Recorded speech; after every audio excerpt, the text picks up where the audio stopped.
Jadi pada saat berbicara tentang memakmurkan bumi Allah dan melakukan tata kelola kehidupan, ternyata di dalam Al-Quran itu perintahnya malah menggunakan tidak sekedar fa'ala.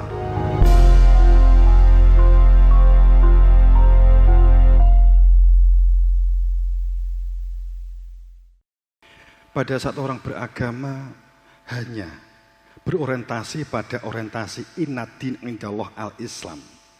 Inna dan kawan-kawan. Kana, inna dan kawan-kawan. Itu adalah satu penekanan takkid. Dalam bahasa Arab, nahwu shorof disebut sebagai sebuah kalimat takkid. Penekanan yang harus direalisasikan dalam kehidupan secara fakta. Saat dikatakan bahwa inna din, bukan inna din, bukan inna din, bukan inna dal yaknun, tapi inna din. Dal yaknun di depannya ada alif lam al din, kemudian ada tasdid ad din. Itu sudah sangat berbeda. Saat kita berbicara tentang din sebagaimana sebuah hanya sekedar agama, maka tidak pernah memperhatikan apa isinya. Yang penting adalah wadahnya. Pada saat orang berbangga-bangga karena hanya wadahnya, hanya karena sorbannya, hanya karena kopiahnya, hanya karena sarungnya, maka inadin tidak pakai alif lam dan tidak pakai tasdid. Tasdid menunjukkan muta'arif, alif lam menunjukkan isim ta'rif. Sehingga pada saat kita berbicara inadin, sungguh bahwa agama yang diridhoi di sisi Allah adalah Islam. Itu bukan masalah sorban, bukan masalah kopiah, bukan masalah pakaian. Akan tapi pada saat kita berbicara tentang indallah al-Islam, di depannya ada alif lam, juga ada isim ta'rif.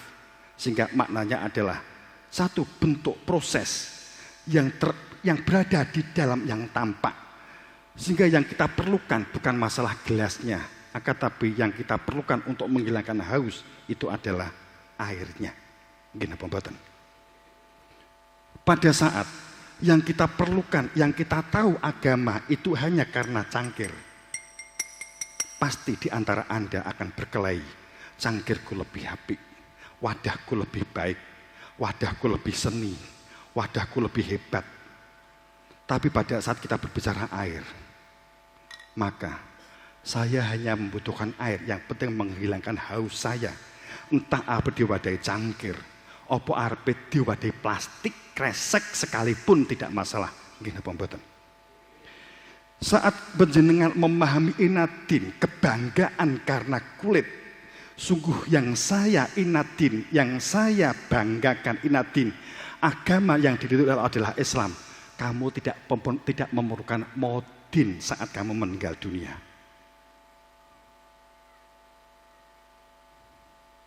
Mandek sih. Kenapa? Saat kamu mau meninggal dunia cukup kamu wasiat kepada keluargamu. Bu, tawa le, nduk, tulung ya nduk.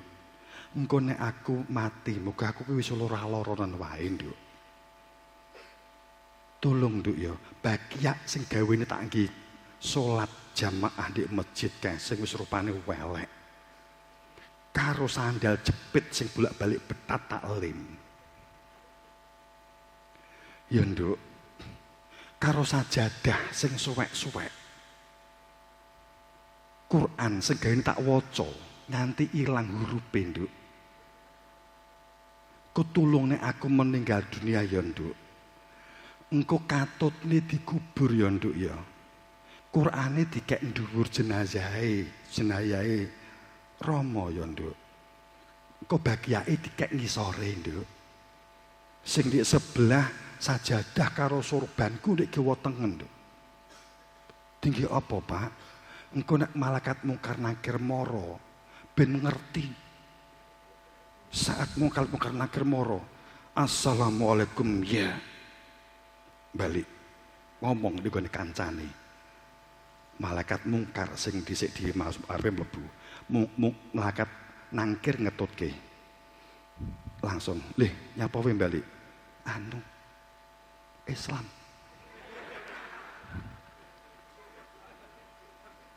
Pangapunten.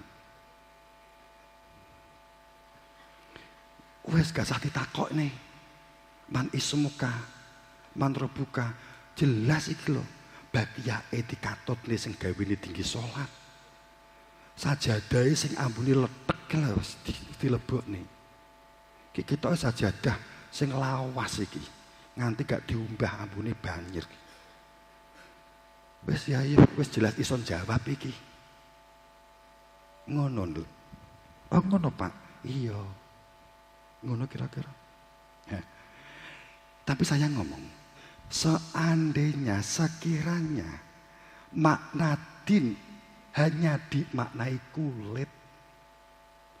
Tapi kalau kita memaknai secara utuh inna din indallah al-Islam, sesungguhnya din.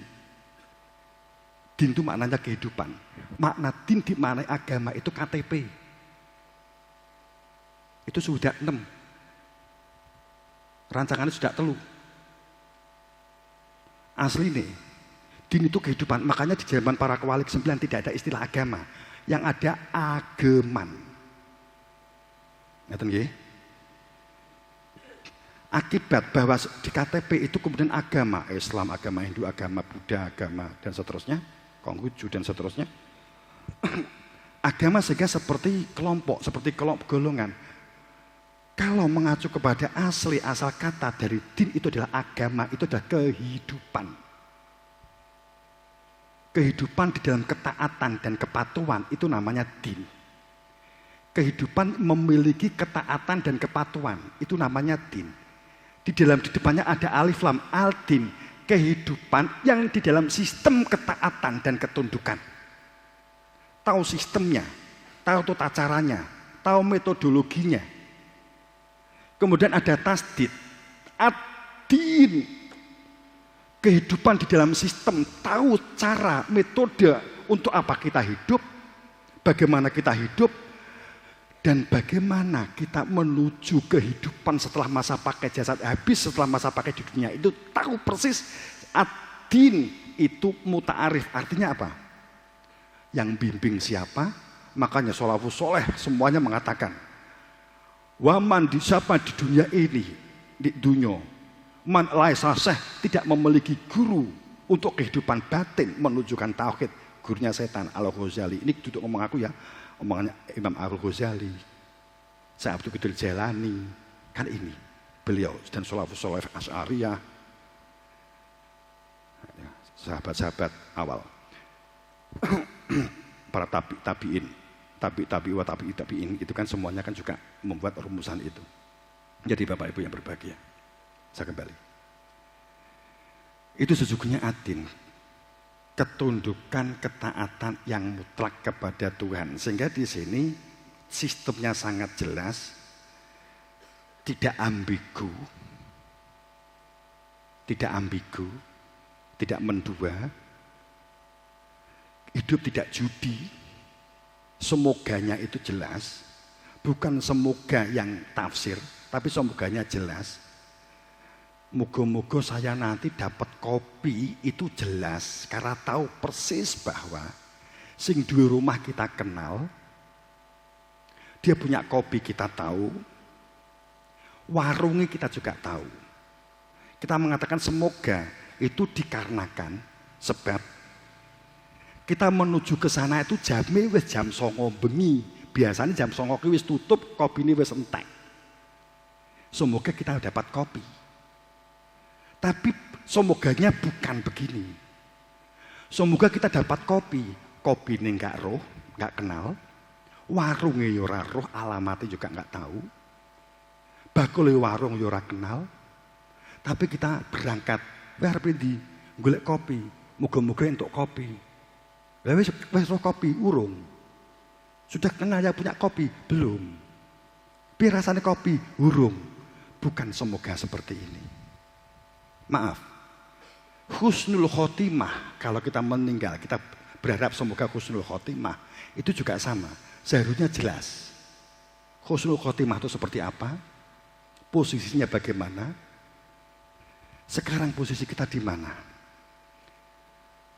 Bahwa uzliwatul janah, bahwa sesungguhnya janah Sesungguhnya jannah itu bait, ghairu bait itu sama sekali tidak jauh. Artinya bahwa jannah itu konsekuensi dari kita di dunia. Mohon maaf, saya kembali. Ini sindiran yang hebat di dalam lagu. Di dalam lagu ada dua versi. Ini adalah versi dari Sunan Ampel. Usluk saliku batnuka batinuka la ilaha illallah sirru ma'a man shola. Saat seseorang tampaknya di dunia afalam yasiru nafirat fatakun dalam kulub awadun jasmubiyah. Banyak manusia berjalan di muka bumi sepertinya dia itu bergeser tempat. Dan dia juga memperoleh sesuatu yang dia inginkan. Entah ekonomi, entah kehidupan sosial. Aslaka saliku batinuka, tapi sesungguhnya batinnya berhenti, kehidupan hatinya berhenti. Ungkapannya bahwa banyak manusia berjalan, tapi sesungguhnya tidak mengalami pergerakan. Afalam yasir nafiat fatakun alum kulub au adhunis mau nabiha. Innaha la ta'mal absor walakin ta'mal qulubul lati fi sudur. Batinuka la ilaha illallah sirru ma'a man shola. Salik salaka suluku fi batni. Di dalam hati ada kehadiran dia. Batoe elailo fi batni la ilaha illallah. Siromo sir ma yusoli tusoli. Di dalam hatinya ada kehadiran rasa yang telah al-insanu siri wa ana sirruhu. Kali ini memang ngomong sangat tasawuf banget. Tapi saya menggunakan yang kedua, siru ma'a man shola. Seseorang itu berfungsi karena rasanya. Kalau rasanya mati, ketoke mlaku ning sesungguhnya mati. Gini apa mboten? Asin pahit getir gak iso bedakne itu susah nggih to. Wong ki nek drijine iki gak nek tinggi nyekel merga napa likaten berarti gak fungsi. Jenenge nek tangane iki kurang diarani cacat nggih to. Cacat. Nek mboten saged ningali berarti cacat mata nggih to. Nggih. Ada yang tidak berfungsi. Ada yang tidak berfungsi. Afalam yasiruna fi'at fatakun dalam kulub awadun ismanbiya. Tapi dalam hal ini ayat ini menunjuk dan juga sekaligus lelagon ini juga menunjuk bagaimana supaya di dalam batin itu ada kalimat la ilaha illallah. Ternyata jawabannya siru ma'a man shola. Siromo menyang Solo. Rasa yang di dalamnya telah makrifat mengenal keberadaan Tuhan mansola, maka seseorang ini disebut nyambung dengan Tuhan, maka ada kehadiran Tuhan di dalam hatinya, maka khusyuk itu hadrati fi qalbi ila wajhullah. Khusyuk itu ada kehadiran Tuhan di dalam dada sehingga kita menghadapkan wajah kepada Allah. Seperti kita bisa menghadirkan pasangan kita di dalam hati kita. Walaupun kita tidak di rumah, kita keluar rumah kemanapun, ada pasangan di dalam hati kita, ada anak-anak kita, pasti kita akan pulang kembali ke rumah. Tapi jika kosong, tidak ada kehadiran Tuhan, maka tidak pulang. Lillah faizu alaman tabah, ittahidalah robbah, dan seterusnya. Di dalam ayat-ayat ini dikemas begitu ciamik, begitu cantiknya oleh para beliau-beliau. Makanya ada kalimat faduriba bainahum babun batinuhu fihi rahmah. Kan ada ayat. Ya, kalau kita kaitkan dengan kematian. Bapak-Ibu yang berbahagia. Jadi kalau kita ngomong tentang apa ya, mati ya. Aku nek ngomong ngene kok mbok kira kok malaikat tinggi guyonan. Walaupun maksud saya untuk memudahkan pemahaman kemawon. Dulu Al-Bustami melakukan talqin kubur, ojo tinggi permasalahan, ojo tinggi pertentangan, ojo tinggi loloan, nggih. Nggih. Dulu Al-Bustami itu memviralkan kubur, kemudian diviralkan di zaman Wali Sembilan. Itu memang metode atau cara yang beliau-beliau gunakan untuk menyampaikan tentang kebenaran, bagaimana perilaku akhlak dan adab kehidupan yang lahir untuk digenapi dengan kehidupan yang batin dengan iman, Bapak Ibu yang berbahagia. Maka sesungguhnya talqin kubur itu pada saat orang sudah dipendem, itu sesungguhnya intinya ditujukan kepada yang ngelayat. Intinya ditujukan kepada yang ngelayat. Nek pancen si mayit kuwi ora iso jawab, kelakuane kuwi rusak di dunyane. Di dunyane itu tukang buli, tukang ngolok, tukang maling, begal, tukang pembunuh upama.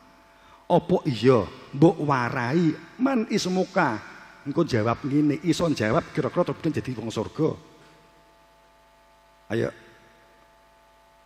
Gini apa boten? Nah. Kan gitu.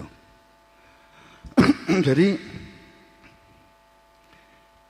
saya memang sempat ditanya sih sahabat teman-teman Romo Yai sama Gus suatu saat main ke pondok. Saya ditanya, Pak Yai, menurut jenengan ki talqin kubur ki bid'ah mboten?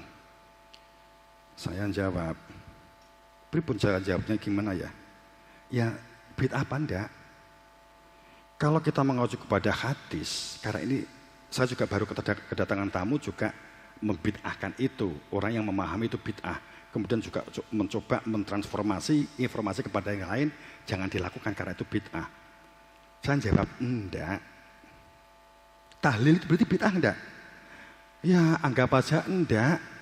Karena tahlilan itu berarti menggunakan kalimat la ilaha illallah dalam kehidupan. Kalau tidak tahlilan berarti mung tahlil tulisan tok. Podo karo katok. Kuwi nek di toko itu jenenge celana. Ya toh? Kaos, kopiah. Kuwi di toko, dipampang. Nek dienggo jenenge kopiahan. Iki jenenge kan ngono. Katok. Lah nek gak gelem tahlilan, gak gelem katokan, ya terkono terserah. Tapi terlepas dari ini, bahasa ini, bahwa tapi bukan masalah kita pertentangkan ini terus menerus.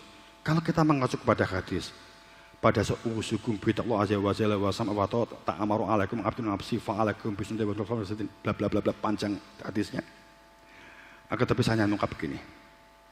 Di situ sangat jelas apa yang disebut bid'ah sebenarnya.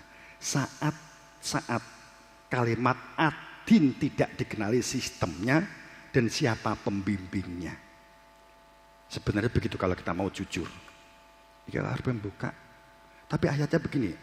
Watabi sabila man anaba ilaya. Ayatnya begini Bapak Ibu ya. Saya kembali kepada masalah kematian.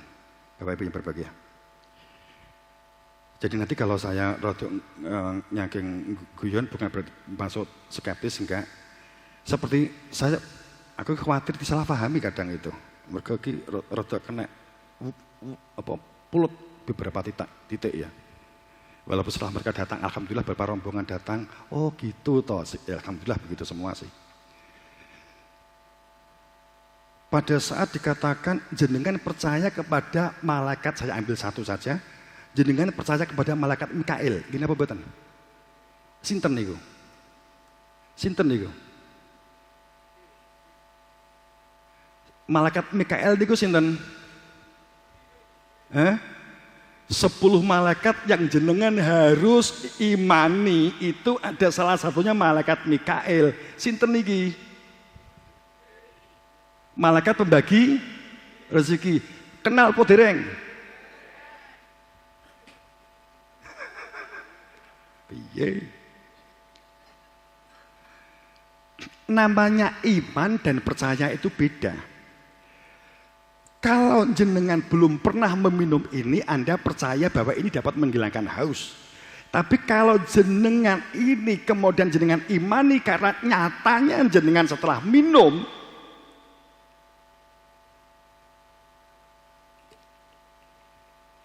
Oh iya, dapat menghilangkan haus. Akhirnya jenengan imani. Iman itu masalah al-awaludin makrifat. Iman itu masalah pertama, rukun Islam yang pertama itu adalah syahadatun an asyhadu alla ilaha illallah wa asyhadu anna Muhammad Rasulullah. Ngaten nggih? Nggih napa nggih? Nah, itu bedanya iman dan percaya. Enek Ratu Kidul gak nek mbok imani, kowe musyrik, nek kowe percaya entuk nyatane enek, tapi gak kena aja mbok imani. Itu bedane. Enek punden, kowe nek rono melu nyembah, duh punden. Kula niki bojo kula lan kula niki gegubel utang. Duh punden, kula nyuwun disaurne utang kula diilangi sakit-sakit kula. Itu jenenge musyrik. Jenengan mengimani. Tapi nek jenengan percaya niku nek punden. Beda percaya dan jenengan percaya ada Amerika. Gung tau rono toh? Tapi jenengan kan gak entuk iman kerono. Apa sebab? Jenengan warga Indonesia, iman mundik negara Indonesia. Kenyataan. Itu bedanya iman karo percaya. Jadi pada saat berarti iman kepada Allah, apa korelasinya? Cirinya, saat ada orang yang fanatik, kultus, beku, luar biasa, kemudian maka Islam kulit ini mudah sekali bentian, mudah sekali benturan, mudah sekali pecah. Tapi bagi mereka yang Islamnya adalah karena air, karena makrifat, Anda kalau membeli di toko nggak perlu bertanya, Bu, kalau tembas Indomie, oh nggih Mas, terus jenengan takok, jenengan agamanya apa Bu? Kalau Kristen, oh nggak jadi, nggak toh? Nah, itu bedanya. Dalam sisi kehidupan yang lahir tidak membedakan agama dan keyakinan suku bangsa apapun, monggo. Semuanya tugas kita membuat kebaikan, membuat perbaikan, membuat kemajuan. Apapun, tidak ada alasan menjadi apapun diri kita. Semuanya tugas kita adalah proses kembali kepada Allah hingga sampai. Semuanya. Entah sebagai apa atau menjadi apapun. Quran menyebut semuanya tatanan lahir. Itu adalah kehidupan tatanan lahir yang butuh wastakmarkum fiha, butuh ditata kelola seharmonis mungkin. Dalam sebuah niatan kehidupan batin kembali kepada Allah. Man mataro'a dzunubah. Bapak Ibu yang berbahagia. Jadi kalau jenengan percaya kepada malaikat Mikail, Bapak Ibu, jangan biarkan potensi yang ada di dalam diri Anda menguap tanpa melakukan apapun. Kalau Anda percaya kepada malaikat Mikail, sang pembagi rezeki, jangan biarkan tanah-tanah kosong nganggur. Kamu biarkan, padahal kamu juga punya waktu dapat melakukan itu. Jika kita memang percaya kepada malaikat Mikail, maka kita melakukan budidaya dan pemberdayaan dalam diri kita. Karena itulah ibadah, itulah bagian dari ubudiyah. Sholatlah, sambungkan dengan niatan bahwa apa yang kita lakukan adalah proses kembali kepada Allah. Itulah makna sesungguhnya sholat. Definisi sholat itu sesungguhnya luas, aslinya luas. Menyempitkan kan itu kan sudah perjalanan agama di tahun 1400-an ke sini.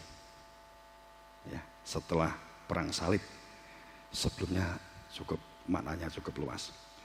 Bapak Ibu yang berbahagia, kalau kita berbicara pada potensi pemberdayaan dan budidaya, karena itu adalah perintah Allah. Menjaga kesatuan dan persatuan itu juga perintah Allah. Kemudian digenapi dengan iman. Maka supaya kita dalam keselamatan, itu orang percaya pada malaikat Mikail, Jibril, Jabar Eli, menjabarkan tentang Tuhan, menunjukkan Tuhan itu ini loh. Kalau Mikail mukun Eli. Jadi pada saat kita punya potensi tapi kita umbar, kita biarkan dan kita tidak melakukan apapun, berarti kita bohong kalau kita percaya kepada malaikat Mikail. Itu hanya konsep, berarti kita hanya teks, berarti kita hanya otak, tapi kita tidak realisasi iman. Sakratul maut hanya terjadi jika meninggal dunia, ruhnya keluar.